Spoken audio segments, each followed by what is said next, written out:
Antes de converter, era meio natural, né? Porque eu já nasci dentro desse meio, né? Então, eu ouvia muito as minhas irmãs conversando, comentando que tinha recebido uma orientação do espírito tal, que falou com ela aquilo, outro. Eu tinha via muita interação do meu avô com pessoas que iam na casa dele para se consultar com ele. Então, ele nunca participei do trabalho em si, mas às vezes tinha lá a carne do carneiro, que tinha sido sacrificada, a gente comia a carne do carneiro, que era o almoço, né? A gente comia a carne do carneiro.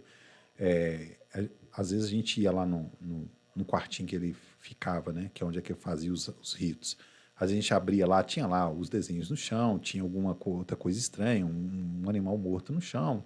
Então, tipo assim, era um impacto muito estranho, mas ao mesmo tempo, é assim, poxa, eu tô vendo isso desde que eu nasci.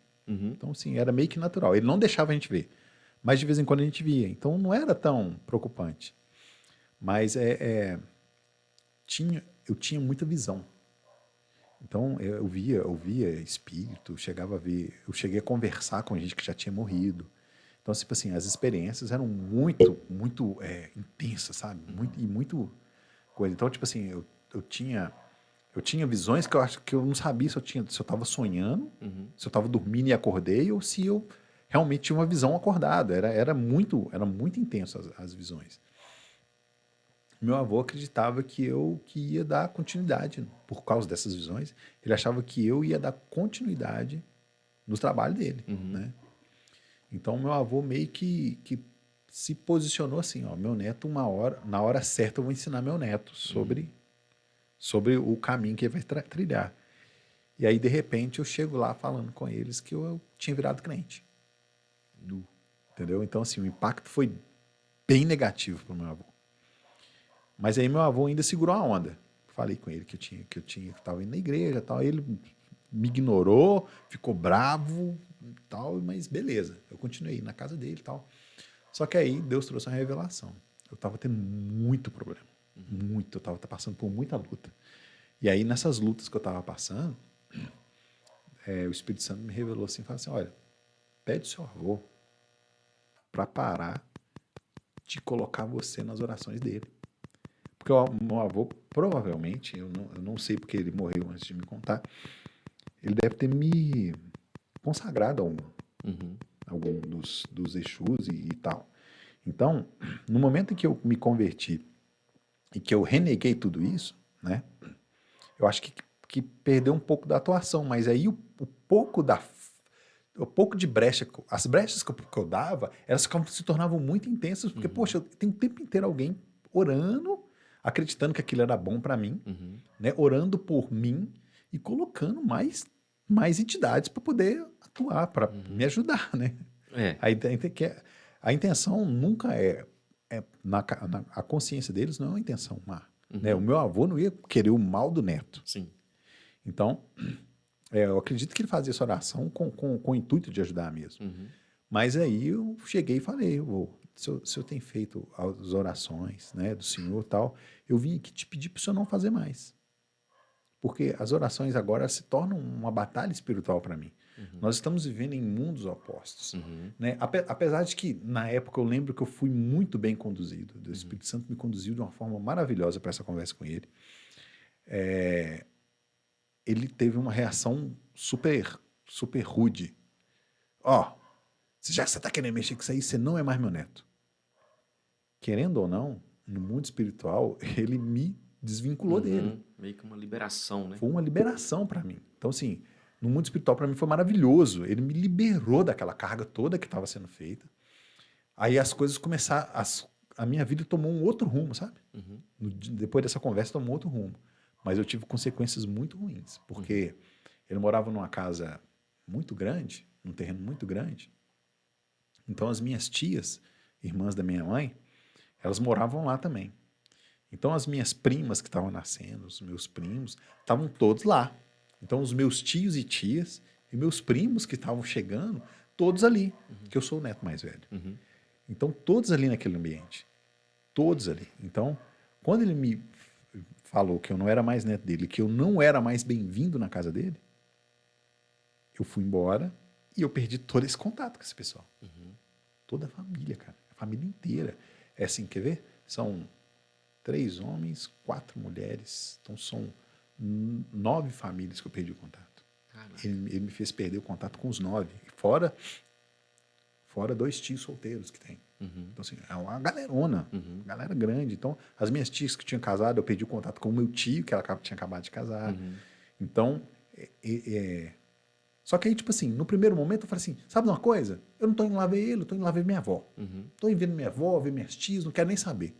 Só que aí um dia, minha avó chegou para mim, me chamou num canto e falou assim, eu vou te pedir uma coisa que eu tô com o coração partido de te pedir.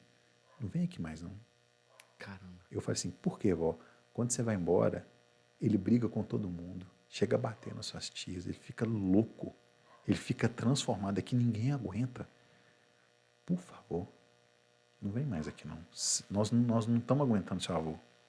Porque, segundo elas, né, eu não sei qual que é o processo espiritual que ocorria ali, mas era muito intenso para elas ver o meu avô tão agitado. E meu avô já estava na idade mais avançada, né? Então, é tanto que ele conheceu o meu filho André quando o André tinha 2 anos. Eu levei ele lá porque ele estava com Alzheimer, ele não sabia quem era a gente mais. Aí ele conheceu o André já com Alzheimer. Eu não sei se, assim, eu não tenho certeza se ele reconheceu o André, mas nesse dia teve um momento que eu falei assim, esse é seu neto, esse é seu bisneto, é o primeiro bisneto dele, né? Esse é seu bisneto, mostrei para ele, seu bisneto. E ele olhava para ele assim, olhou para mim. Aí, em um determinado momento, eu percebi uma consciência nele, sabe? Nesse momento, eu aproveitei e falei assim, vô, eu quero liberar o perdão para o senhor. Se é alguma coisa que eu fiz, eu quero te liberar perdão. Estou liberando perdão para você. Eu estou te perdoando por qualquer coisa que tenha acontecido. E assim, ele começou a chorar e aí perdeu de novo. Parece que o Alzheimer voltou, sabe? Então, no momento de consciência, eu aproveitei para pedir perdão. No momento que eu percebi a consciência, eu falei assim, agora. Pedi o perdão, tive um momento de, sabe, de bom com ele, porque aí eu abracei ele e eu senti que ele me abraçou. Depois que eu larguei ele do abraço, o olhar dele mudou de novo. Quando o olhar dele mudou, ele tirou a mão de mim, assim, meio assustado, que ele não sabia quem eu era. Então, eu acredito que nesse momento foi um momento de libertação para ele também, sabe? É tanto que pouco tempo depois ele veio a falecer, né? Mas eu acredito que tenha sido um momento de libertação para ele também. E sim, graças a Deus, né? A gente teve esse momento que foi muito bom. Ele chegou, né? Eu acredito que ele tenha entendido quem era o André naquele momento ali. Né? O André tinha uns 2 aninhos só. E aí eu pude começar a voltar lá, assim. Apesar de que é estranho, né? Porque eu passei 12 anos sem ir lá. Aí eu falando de idade de novo, é o que eu prometendo. Mas eu passei 12 anos sem ir lá. Então, por mais que eu ame meus tios e tudo, e a gente tem uma relação muito gostosa, cara, sempre que a gente encontra é muito bom, a gente não tem a prática de se ver. Sim. Né? A prática de se ver se perdeu, infelizmente. Mas, assim, eu convivo com eles muito bem, aí agora a maioria é cristã também, a maioria se converteu para a honra e glória do Senhor Jesus, né? Eu lembro que quando eu converti, aí meu avô fez isso, logo na sequência o meu irmão se converteu, e o meu irmão era o queridinho do meu avô, era o xodó do meu avô. Meu irmão chegava, pegava, abraçava, carregava para lá, enchia o saco dele. Então, meu irmão era o queridinho dele. Aí meu irmão converteu. Aí meu avô já deve ter pensado, peraí, como é que eu vou fazer para poder expulsar mais um neto? Eu vou expulsar mais um neto? Ele não é bobo. E aí, na sequência, minha tia converteu. E com a minha tia foi o marido e foi as filhas, que já eram mais 3 netas e um neto. E aí, com essa conversão, já foi essa família. Aí, depois dela, foi minha outra tia e começou as conversões a acontecerem. E a família, assim, quase toda agora está convertida a Jesus e vivendo uma vida com Cristo. Graças a Deus.